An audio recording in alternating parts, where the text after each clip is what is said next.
Today we're looking over Clear Lake, Iowa. And this right here is the Surf Ballroom where Buddy Holly, 22 years old, Big Bopper, 28 years old, and Ritchie Valens, 17 years old, all played as a part of their Winter Dance Party tour. This was a tour that was really it was really exciting for a lot of people that lived in this area of the country that, maybe they hadn't seen them yet, and they didn't really tour here too much, but this was really the first time that they went deep into like Minnesota and stuff. So I have all the tour dates right here. The green indicates the tours or the venues that they actually made it to, and the red are the venues that they didn't make it to because if you clicked on this video, you probably know that they died on the morning of February 3rd, 1959, after playing their show at the Surf Ballroom here in Clear Lake, Iowa. I've already shown you the Surf Ballroom, but the Surf Ballroom is right here. I think it's a museum now, but I'm not sure. Don't quote me on that. But yeah, this is the Surf Ballroom.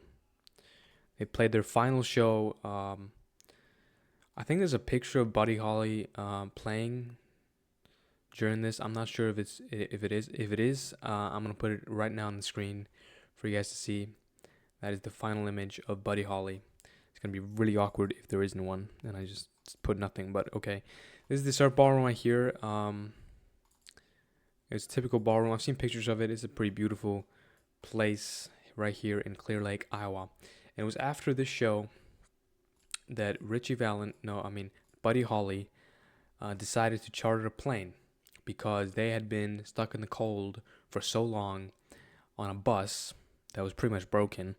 I think they used like 5 buses in 11 days to get through their venues. I think they started somewhere like Fort Dodge, and then they're going up to St. Paul. It's cold as hell. It's the winter. They went as far as Duluth, and they were gonna go to Moorhead. That's where they were headed. But before we get into that, we're actually gonna get into the story itself. So, Buddy Holly decides to charter a plane because he's sick of being on a crappy bus that is cold. And it got to the point where one of the band members actually got frostbite, and Ritchie Valens had the flu. I think the Big Bopper had the flu as well. He was recovering with the flu, and that's why I actually got a seat, because the original band member, I can't remember his name, but he gave his seat to the Big Bopper because he felt bad because he was sick. And Ritchie Valens, he also got a seat on the plane because he flipped for it in a coin toss, and well, as fate would have it, he said, I believe, heads, and it was heads, so he got the final seat on the plane. So yeah, this is the venue right here. So they would have gotten right up here. The airport is really just a short time away from the ballroom. It's a really small town in Iowa. It's actually the Mason City Airport, and they went on this runway right here. It's runway 18 now, but it was runway 17 back in 59. And this is where they took off. So the 4 people took off on runway number 17. Like I already said, it was Roger Peterson who was the pilot. He was an inexperienced pilot. He was 21 years old, and he was not really experienced in flying in the conditions that were. It was really snowy. It was a lot of wind. It was really bad weather for both visibility and just overall flying. So, but Buddy, he wanted to fly instead of use the crappy bus, which is understandable. But it was this runway right here that used to be number 17. They took off right about here, or somewhere along these. I'm not a pilot, so I don't know, but they went here. They took a 180-degree turn right here. They would have stopped, or they would have completed the turn somewhere around right here, and then they started to go northwest right here. And this is where they crashed. Right here. This little spot, as you can see, is a memorial right here. I'm gonna go to this spot real quick. I think there's some images where you can see right here. Buddy Holly, Ritchie Valens, Big Bopper, 3rd of February 1959, and then the pilot Roger Peterson. Yeah. So if we look at the trajectory of the flight, it started like right here. If you can see it, hold up. Let me change this. There we go. This is the airport. If you can see my little thingy, and then they started going west, and they crashed somewhere around here. So I think the airplane actually hit something on the way. It was like right here where they hit like the ground first. The right wing hit the ground, and then they kind of just plummeted towards this spot, and that's where it stopped. I think that's what happened. And they were heading for where's the spot? Right here. No, where's the spot? We're heading for Moorhead right here in Minnesota. It's right beside Fargo, and well, it's a pretty long flight. I would say it's pretty long. But it was better than the Krabby Bus, so they did it anyway. But it was only a short flight. It was around 3 minutes, I believe. I've seen on the internet say. So yeah, that's what happened to the flight. I'm gonna look at some of the locations that they took that they're supposed to go. I think they were supposed to go to Moorhead, and then it was like Dubuque or something. I don't know. But they were supposed to go to Chicago. They were gonna close in Springfield, I remember. And yeah, but of course they never made it.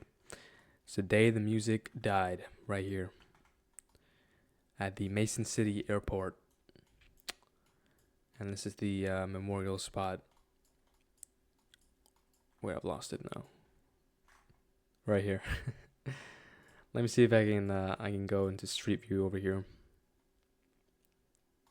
Yeah, this is the place. It would have been like right here.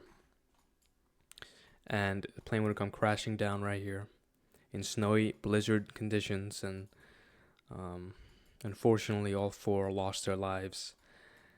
What I read online is that it was relatively quick for all of them, which is good. They didn't suffer. And you can actually see pictures of the wreckage, which I'm actually going to pull up right now. All right, so I'm on this website right here. It's an archive of some kind, and this is the photographs of the wreckage. As you can see, there's some people here investigating or whatnot. This is the plane right here, and this is the Big Bopper right here. His body, it was torn, like it says, 40 feet from the wreckage. So, yeah, and this body, I believe. No, that's just a part of the plane. This is the body of Buddy Holly, I think. And then we got some more photos.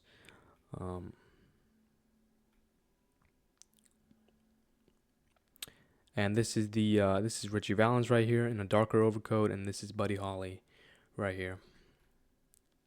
Another view. Holly right here, Valens right here, and then the Big Boppers somewhere behind this fence.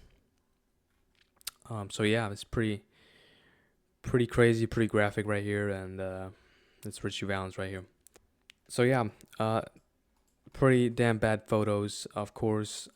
Praise to all the victims' families and all that. They were phenomenal musicians. If you haven't checked out some of their stuff, it's phenomenal. Music, Ritchie Valens, Buddy Holly, Big Bopper, great musicians, man. Great stuff. Gone too soon. Ritchie Valens, only 17 years old, man. That's crazy. But yeah, this is the place right here. And you see, oh, I missed it. This is the a memorial right here for Buddy Holly. This is glasses, his iconic glasses. And people have wrote some over there. So yeah, this is the place right here in Clear Lake, Iowa, where their plane crashed. Right here. So if you like this video, leave a like and a subscribe, and I'll see you guys for the next video.